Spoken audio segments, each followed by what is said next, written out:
Yo, my peoples, what's up? Welcome to the One Stop Co-op Shop.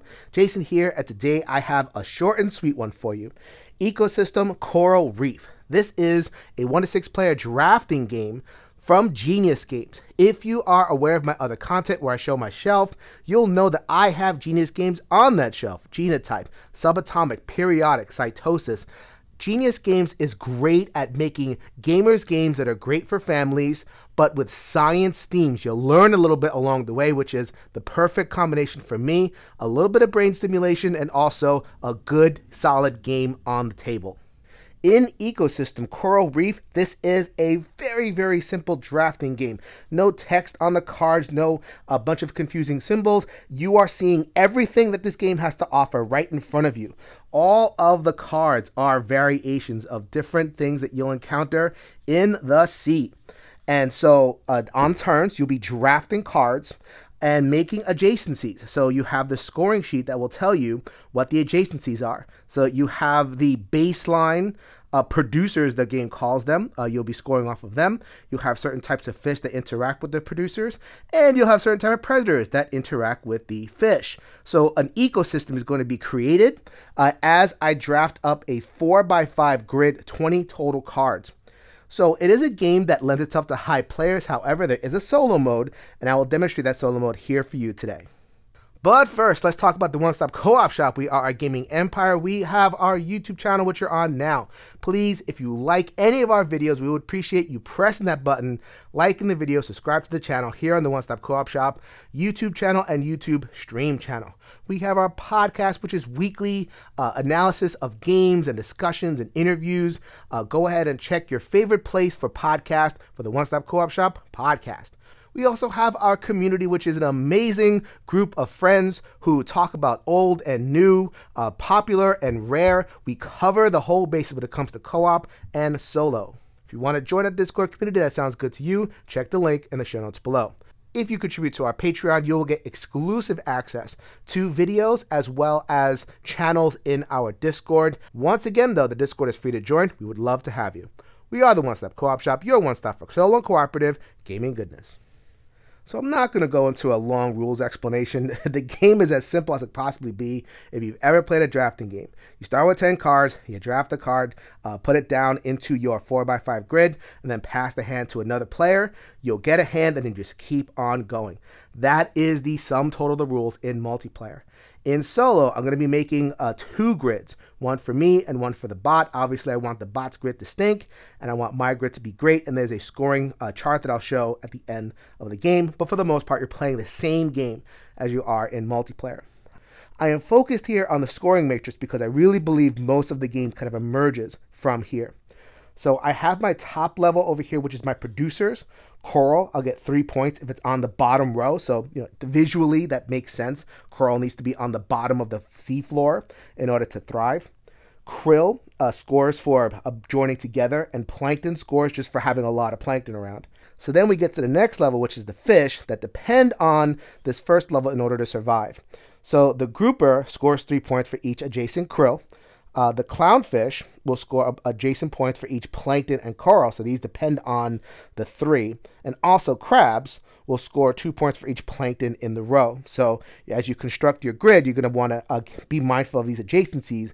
Make sure that the producers are lined up such that the fish can score. And then you have your predators, your higher order animals that are going to chomp down on everything here. So the eel needs to grow on coral, needs to be connected to coral, but scores points based on how many other fish it's next to.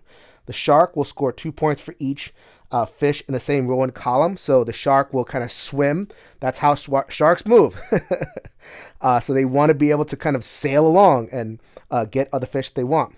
Whales are so big that they flip other cards down. So they're going to flip an adjacent card down and score 2 points for all the krill in the ecosystem. The reason I went through all that, not for everybody to remember the point scoring, but to convey the sense that this is an ecosystem, that the higher levels depend on the lower levels. The lower levels need to be in certain positions in order to thrive, truly trying to evoke the sense of ecosystem. At the end of 20 turns, which is a 4x5 grid, we're going to score for the different categories. One last thing that this game does, which I think is amazing to evoke the sense of ecosystem further, is the food web bonus. You score twice based on your lowest scoring category. So just as in a real ecosystem, different levels need to be present. When one level dominates, that indicates an unhealthy ecosystem. When you have a bunch of sharks and whales, but no lower order marine life that it can feed upon, well, then they're going to die.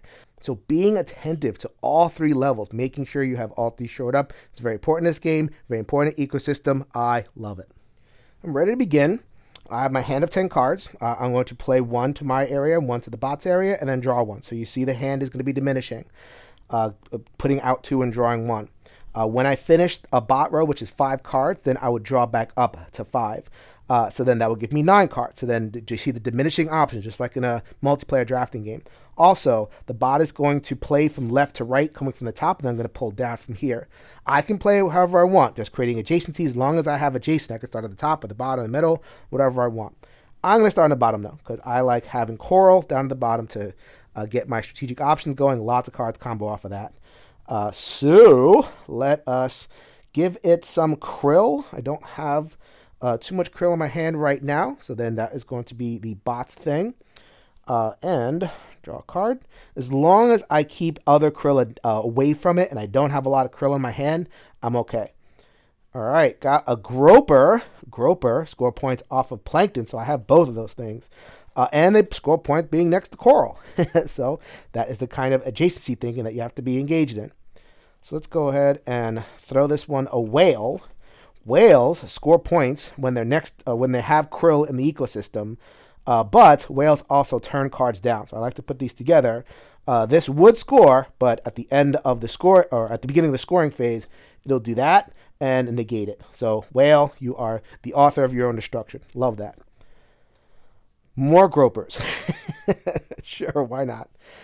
Which means that we would have to get this coral down. Oh, I like the bottom of my sea is looking nice and rich in marine life. And let's get the plankton. So as long as I'm ahead in plankton, I'm going to keep these 2, give that bot the 1, and maintain that proportion. All right, draft up another card. Oh, I got my crab, which also combos off of plankton.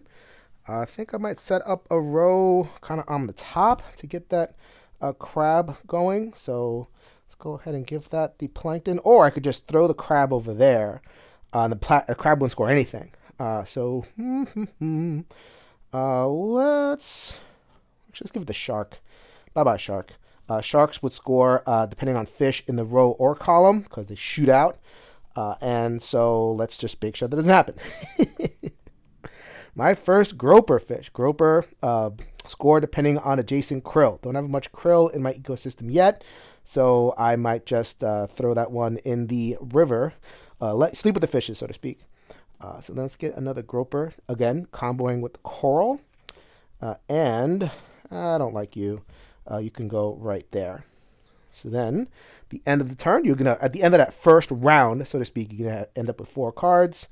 And you're going to draw up to 5, drop 5 up to 9. Diminishing options. See what happens. All right, next round. Let's go ahead and continue my plankton empire. Nice and close to the top. I don't mean to do that in a specific hierarchy. It just kind of happened to work out with how I'm building things. So let's go ahead and get that groper down there. It would score for this krill, but again, getting to the scoring round, the whale will take care of that. Next one is another octopus. Man, I'm not getting any of the predators, which need to balance that score. So in absence of getting those predators, let's continue my plankton empire right there. And I don't want to give it too many turtles because turtles score depending on the row. And it'll score 2 points per row and column with a turtle. So having more turtles just is multiplicative effect. Ugh, don't like that. But don't plan on giving you too much, and I don't want you adjacent to that. So let's go ahead and take advantage of that right there. Another plankton. That is just not gonna do me too much good. So let's go ahead and put that crab there. The crab is going to score based on plankton in the row, so that's already some juicy points there. Sure. Let's sure what take an octopus. That's 3 points for it, but the octopus is kind of flat, and I like the way my board is laying out so far. I don't need too much movement. I may regret saying that. Ooh, more coral. I'd have to punt on the coral and get started on other things. So let's go ahead and empty my hand of turtle. I think the turtle can go there. I think this might be the corner of my little ecosystem. I can build over here if I wanted to, but we'll see about that. And I like having the coral just kind of floating there above the seafloor, so it won't score any points. Take that. Oh, it's going to give me some coral again. Sure. All right, let me get a turtle right there. So scoring for this row and for this row, keeping those separate. Coral is going to float to the top of their sea as well. I kind of like that. And let's draft up 5 cards. Get ready for round 3. Got 7 cards. As you can see, my options are limiting up. Let's see what I can do. I was waiting for this. Got a shark. Shark score with fish in the row or column. Saving that spot right there. I love that. And let's get an octopus right there. Doesn't do too much for me. Let's see what I get. Another groper. Let's continue to ride the fish angle. I'm going to see if I can get some krill this way, because this groper scores next to krill, and I'll also get my shark going. Don't need you, groper. You don't score based on anything that is on the board right now, so I'm perfectly happy to get you over there. Krill! Heck yeah! So let's go ahead and put some krill there. Hopefully I can get it to a group of 3.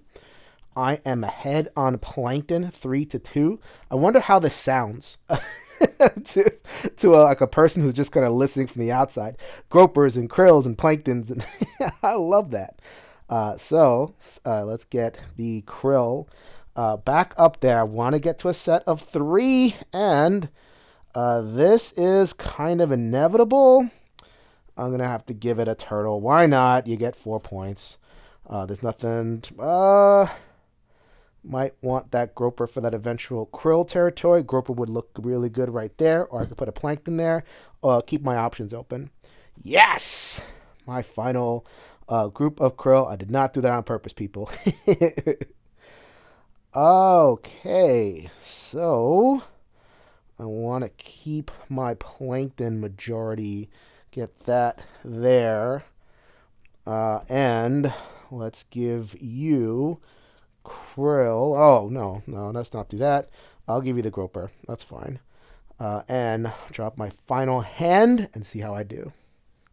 So for this last round, if anybody knows drafting games, there's a certain point where you pivot from building your own combos to getting the best that you can do and denying the other opponent points. The hate draft, so to speak. So let's go ahead and finish our krill area. So that's a pretty significant score for the producers, and I need to get my other area going. I do not want it to have 3 points though. So am I going to draft whale or shark? Let's go ahead and, well, I'm going to save the shark for here. I am ahead on plankton, so let's just put that plankton there. And get another card. Ah! No! I'm going to give the bot points. I don't like that. Anyway, so I have to worry about my own gosh darn self. So I do want to score the reds. I think the reds at this point are my lowest category. So the red is going to go somewhere safe where I can get it to cover a card. And not get penalized too much. So, I think I can get away with putting it there and putting kind of a nothing card there. Oh boy. So let's see. I have 1, 2, 3 here. 1, 2, 3, 4 here. There's no way I'm giving the bot a tie for this one. Shark would give it points. Ugh.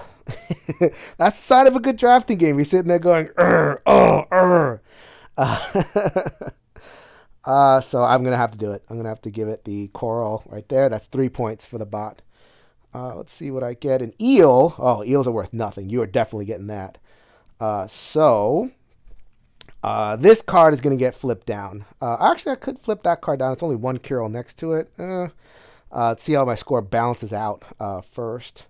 Or at least get a sense of it. Like you have to flip things down before you calculate. But just kind of a sense of where where I can punt something. All right, so I'm going to hate draft this Coral. It's getting turned down. Or I'm actually probably either one. They're both worth 3 points. I'd be losing 3 points right there. But let's go ahead and draft this one. Right now, you're worth nothing. So that's more like it, but I don't like you. Ooh, another this thing, but you don't score for a bigger grouping of kill. This would, if I put it together, that would still be the 9 points. If I put it here, that'd be an extra point. Can I do better than that? No, I cannot do better than that. So I'm going to hate draft this Plankton and give you the Eel. And I get one more card during the game. That is an Octopus. That is staring at 3 points versus 1. So that's an easy choice. This would be 2 points, depending on over there. But it will also combo with the Shark. Shark is lowest on my totem pole. So let's do that. Let's put that... Oh, no, sorry. Yes, combo with the Shark, get an extra little point for itself.